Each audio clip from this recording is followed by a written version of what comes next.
This week on Pinterest in the News, we'll discuss Pinterest changes to group boards, spammers stealing a small business identity, and some fun parody accounts, plus more. Hi, my name is Josh Davis. I'm with llsocial.com, where I write about Pinterest and other topics. And today I'm joined by our co-host, Lauren Orsini, who writes extensively about Pinterest and other topics for the Daily Dot. Hi, Lauren. Hi, Josh. So quite a bit of news about Pinterest this week, and probably the most important news revolves around group boards and the changes Pinterest made. I know you wrote about it. Can you talk a little bit about the changes they made? I sure can. Okay, well, basically, there's two big changes with group boards. The first one is the question of consent. Before, you didn't need to ask anyone's permission before you added them to your group board. And I know, Josh, you're a good person and you don't think about it this way, but that's really easy to exploit. For example, people were adding Starbucks. When they figured out there was really no one at the wheel at Starbucks, Right. they would just add Starbucks to unrelated boards. And in one case, a board promoting a different kind of coffee than Starbucks coffee. And because nobody was regularly maintaining the Starbucks board, it took them a while to take those down. So anybody who had a Pinterest account could create a board, and they could invite anybody else to be a contributor to the board.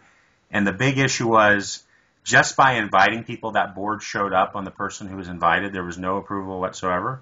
Yeah, that's correct. No kind of friend request, no approval. You're just suddenly showing up as a contributor and unconsciously promoting the board. So with the changes, does this mean that when you invite somebody, do they get an email notification? Does it show up on the Pinterest page? Well, it depends if you have email notifications turned on. Okay. Otherwise, yeah, it's just going to show up on your Pinterest page. You'll look at your page, and above your boards, there'll be, in that toolbar, there'll be a list of requests if you have any, such as so-and-so would like you to join their board about coffee, yes or no. And if you agree, then you become a collaborator on that board. Okay, that's cool. I mean, this seems like a change that Pinterest has needed to make for a while, and it should help people quite a bit. And I'm sure there's some brands too that it will be helpful. They can use the main brand account, and they can even reach out potentially to customers and include them, because I believe you can tell us. Go into the details. Yeah, sorry, we didn't even get to the second part. I'm sorry. Tell us a little bit about the increased level of control. Yeah, okay, so the first part is that you have to ask for consent.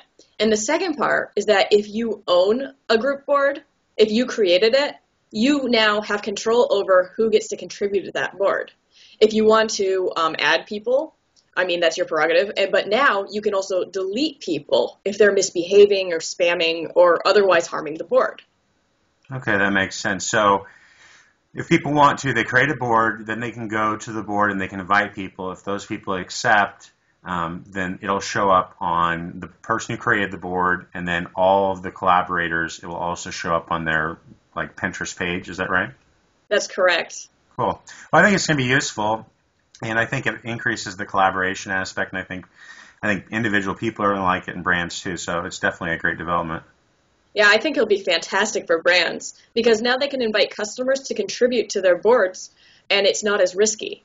If a customer turns out to be a spammer or otherwise misbehaves, they can just delete them, just like that. Right. That makes sense.